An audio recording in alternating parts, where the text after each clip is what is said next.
Hey guys, what's going on? I am Nick and it's just a Honda Accord and I am coming to you from Phoenix, Arizona this Labor Day weekend in 2020, and I hope you and your family are all doing great, and hopefully it's a little cooler where you are than it is here in Phoenix, because right now in the garage it is 105 degrees and outside it's 110. In the last couple of days here in September, it's been 115 degrees. So it's been still brutally hot. So that has caused some delay in terms of working on the car. But today I have a very short do-it-yourself over a big mistake that I made. So I'm going to be doing a little PSA about that here in a minute. And then I have gotten a lot of feedback about the car audio install series that I did, and was going to field some questions on this week's episode. So as far as the public service announcement goes, I'll just get it out of the way. Normally when you make mistakes working on your car, they're stupid and they're normally expensive. It's kind of the double whammy when it happens. And I actually made a mistake working on the Corvette over here, doing a car audio install. But it is applicable to any car that you're putting in new speakers in. The mistake that I made was how I mounted the speakers. And specifically, when you are mounting like 6.5s to a door panel or a rear deck or whatever, there's normally screws involved, right? And pretty much every single time I've ever mounted a set of speakers before, I will always put the speaker on like a speaker ring, and I'll scribe where each of the 4 bolt holes are, and then I will pilot drill them. And because it's been so hot here in Arizona, I haven't had the patience that I normally have. So on my Corvette, I had installed 3 out of 4 of my 6.5s. And I was on my last 6.5, and I was on the last screw mounting it to the door, and tragedy struck because I couldn't be patient. I used my impact to drive the screws in without pre-drilling them, and as I was pressing my impact against that screw, it slipped and I punctured a hole right through my $200 HCCA Orion speakers, right through the speaker surround. So I did that, and I'm going to show you what the carnage looked like. I can tell you that that moment was not my finest moment in this garage. When I did it, there were quite a few explicatives ripped out, and I was pretty frustrated about the situation. But there were definitely some things that you can learn from my mistakes to be taken from it. Number 1, never, ever, ever use an impact to mount the screws for your speakers. Always use just a screwdriver, do it by hand, and do it carefully, all right? Number 2 is that you should have been pre-drilling those so that when you do use your screwdriver, you'll just drive them in by hand. No problem. So fortunately, when this happened, I posted on my Orion HCCA Facebook group, and I talked to my brother, and pretty much everyone, I got a lot of sympathy feedback, and basically everyone's like, oh yeah, like most people that have done car audio install has had that happen to them. And then that's a learning point. And they're like, yeah, you never use an impact, man, because of that exact reason, because I have damaged a speaker. So I'm doing exactly that. So that's my public safety announcement, and I am going to go ahead and take you to what the damage looked like, and then take you out to how I fixed it, and then show you what the aftermath is of the fix.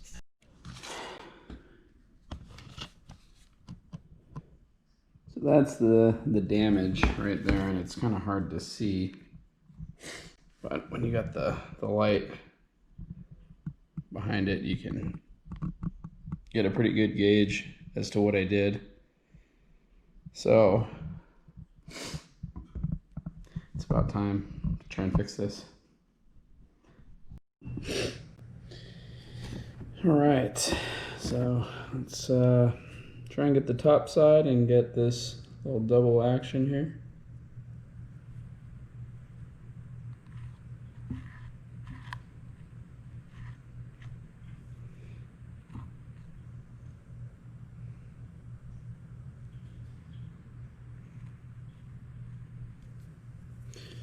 And again, just trying to get some of that excess off.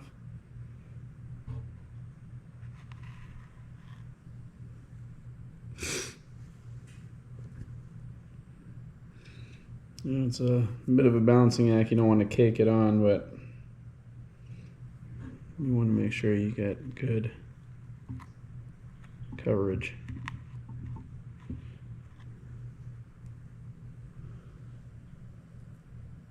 Okay, and I cut out a small piece to reinforce it up here. You kind of just bend it a little bit, and hopefully it just kind of pops into place.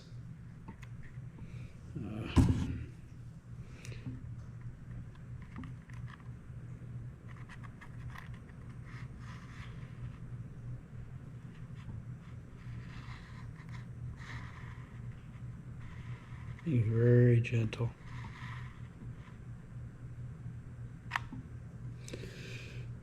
Okay. And we'll give this probably 24 hours to cure, and then we'll see where we're at tomorrow. So this is how it looks about 12 hours after the patch job.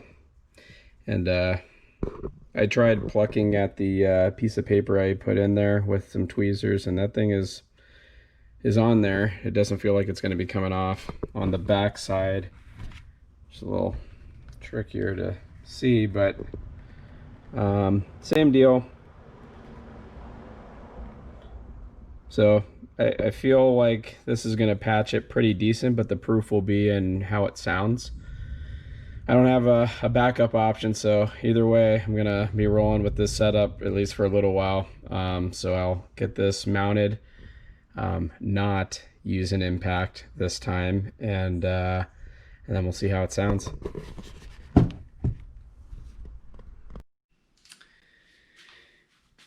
So that is what the speaker looks like repaired, and then it took a few days for me to get everything hooked up.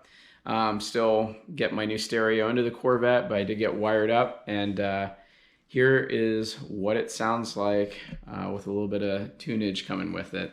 I'm not sure how well the speaker is going to capture the sound. I will have this thing cranked up. So if you got headphones on, you might want to turn them down a little bit, but let's see what it sounds like.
So I'm not sure how well that audio came out, but it sounds great to me. I actually can't tell any difference. It sounds to me actually like in my rears, I need to cross them over and remove some of the lows that are coming to them. But as far as the fronts go, sounded awesome.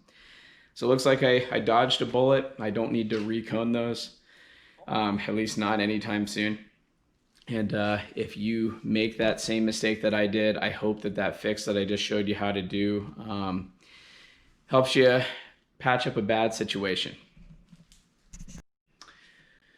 All right, so I'm gonna go ahead and get to some Q&A. I've had a ton of questions about the car audio install since I've done it. And I've been waiting for them to build up a little bit, just so I could spend a decent portion fielding these questions. And if you have anything that I don't cover in this, just keep them coming, guys, and I will get back to you. But starting from the top, I think the number one question is, how much did my car audio system cost in my Accord? And the answer is that with my speakers, with my LC7i, with my amps, with my Dynamat, with my wire, with the MDF, with the carpet, all that miscellaneous supplies, it was about $1,000. And as far as how much did I save on labor goes, that's an interesting question, because I've called 2 different shops to give them quotes, or to get quotes from them. And one shop didn't ask a lot of questions. They just really wanted to get me in the door. I won't disclose what the shop's names were, but one shop, basically I said, I need 2 amps installed with 0 gauge wire. I'm supplying all the parts. I need 2 sets of speakers installed. I need an LC7i installed. And I'd like some type of custom amp rack, to mount everything against. And they said that it would probably anywhere from $600 to $800 an install. And then I called another shop, asked them the same thing, and they told me that they were going to have to get back to me because they needed to research my car and some of the questions, which made me feel good if I was actually taking my car somewhere. And they called me back and they said, hey, we don't see a harness, number one, for your car, so we're likely going to have to splice. They said your car has ANC on it, active noise canceling, and we're going to have to disable that. We're going to need to tune it. How do your speakers fit? Are they plug and play? Do you know that or not? Is there any custom fabrication needed for those speakers? So they were asking a lot of questions, and and it's the right thing to do. You could tell that they had done this before, and they told me that based on what I said and what I wanted to do with custom amp rack, it was going to be anywhere from 12 to 16 hours. And they were saying their shop rate was $70 an hour. So you do the math. It's $850 to over $1,000 just in labor. So when you're watching these videos and you're assessing, is it worth it to do it? I hope you keep that dollar amount in labor in the back of your mind, and going, I may not have these tools, but would I be better off spending a few $100s on tools and do this myself and get the knowledge and the experience, or would I rather pay somebody? So that's going to be your call. So the next questions that I commonly get asked is, what did I do with the stock sub and what did I do with the stock 3.5-inch center speaker? And the answer is nothing. The 3.5-inch speaker I actually just left connected to the stock amp, so there's still sound coming out of it. It doesn't really do much. I guarantee you my tweeters and everything else completely drown it out. And then as far as the rear stock sub goes, I just left it there. I didn't want to have a hole there and potentially have some weird noise coming from it. And at the end of the day, it really wasn't doing anything to begin with. So I left it bolted back there, and it's unplugged. And I could have put in an aftermarket 8, but I guarantee you, if you put in any sub of substance in your trunk, it's going to completely drown out that stock sub. So, it's your call on what you want to do with it. That's what I did with it. And again, the 3.5, if I had amplified it, put a better 3.5, I really don't think it was going to make a significant difference in the way my stereo sounds. And lastly, couple of questions I've kind of gotten tethered together. I get asked a lot, was it worth it? Was it worth all the time and sweat and energy I put into it? Was it worth the money? And I've had this stereo for a couple months now, and I can tell you that it is 100% worth it. It is the best mod you can do to a 10th gen Honda Accord. And the reason is just that you listen to your stereo every single second of every single drive, pretty much, that you're on the road. And it really makes the bang for your buck factor resonate, because you know you're always going to use it. Whereas performance mods, cosmetics, those types of things, they're all very nice. Trust me, I love them. But they're not something you always appreciate. And the fact that I was so happy with the stereo is what drove me to go and redo my Corvette stereo, because my Corvette stereo did not sound as good as the Honda. So that's why I circled back to it. As far as have people been able to tell the difference? Well, the number one person that I would say could judge this would be my wife. And because she drives the car, she's very familiar with the stock stereo. And what I can tell you is that my wife is not a person that's really into car audio. And she has noticed, number one, how much better it sounds, but she has liked it so much, she has been repeatedly asking me to do an upgrade to her MDX. And she's going, I would really like my car to sound similar to yours, or at least a lot better than it does right now. And so I will be doing a series on upgrading the MDX's stereo, and it's going to be a comparable situation where it doesn't look like there's a harness available, and we have to do something very similar. So given that her car is still in the Honda family, I'm going to go ahead and do a do-it-yourself series when I do that car, and I think there are going to be things that you guys can learn from how I'm approaching this, because every time I do a car audio install, I'm getting better. And one thing that I'll show you, that this is not done yet, but this is my Corvette stereo that I've done, and I've made a custom amp rack for it. And it's not turned on right now, but I put this hinge on it, put plexiglass, I put LEDs in it, I have cooling fans in it, and I wish I had done something a little bit bigger, something a little bit cooler in mine. So I would suspect that when I do an amp rack in my wife's car, it's going to be even better than what I did in the Corvette. Because the only way you really get good at something is by doing it over and over again and continuing to push yourself to get better. So the last thing I'm going to do while I'm out here is I have gotten questions specifically around rattles. Nick, are you getting a ton of rattles from your stereo? And my answer is no, which is another reason why I say that this is a great mod. It's the best bang for your mod, because for my setup, my situation, the way I did it, I do not have any noticeable rattles inside of my cabin. And I will crank this up, and for context, I don't know how it's going to come over on the audio, but for context, when I'm driving around, I can normally only crank the volume up to like 8 or 9 before it's like, it's extremely loud. Okay. And I'm going to crank it up to probably, I don't know, 13 to 20 or something, some level that I would never drive around with for a long period of time, and just see. But, when I drive around, I do not hear any rattles. I've tried sitting in the middle of my back seat. I don't hear anything coming from the rear deck lid. So let's do a listen with a bassy song, and let's see how it comes out. So this is how it sounds in my car with the stereo cranked up. Listen for rattles or what have you.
So I went ahead, did that demo, listened to the audio, and the bass for sure is not coming over on this mic. And it's probably for the betterment of the video, because it would probably just be like, you know. But I had the bass completely cranked up, and you could tell because my trunk on the outside of the car was rattling at the license plate, but inside it's just crystal clear. And that what sounded like rattle coming in the rear is just the sub making bass. There is no rattle coming from the rear deck lid. So the only thing I'll add is when I had the rear deck lid apart, I put some Tessa tape along the rear edge, and that's pretty much it, guys. So I hope doing this Q&A was helpful to everyone that has been asking questions, and I also hope that given that little PSA about not using an impact when mounting your speakers will save one of you from doing what I did and being extremely stupid and damaging your brand new badass speakers. As far as what is coming next, I sure hope there's cooler weather coming, and I hope it's coming real soon. I have a set of V3 taillights that I would love to put on, and it's a relatively quick install. So that'll probably be coming soon. I also have gotten a lot of questions about my current taillights, the V2. So I'm gonna go ahead and likely make a quick episode just where I show these taillights in use during broad daylight and also at night before I take them off. Just so if you're weighing whether you wanna get the V2s or the V3s, you have something to compare them to. So I really appreciate you guys stopping by, spending your time, and checking out the channel. If you have any feedback for me, go ahead and drop me a comment down below, or you can shoot me an email at justahondaaccord@gmail.com, or you can reach me at justahondaaccord on Instagram. And if you're not already a subscriber, please hit that subscribe button. And if you could also give me a thumbs up, would much appreciate it. So that's all I got. I managed to survive doing this video in this record heat, and I hope it's cooler where you are, guys. That's all I got. I will see you next time. Take care.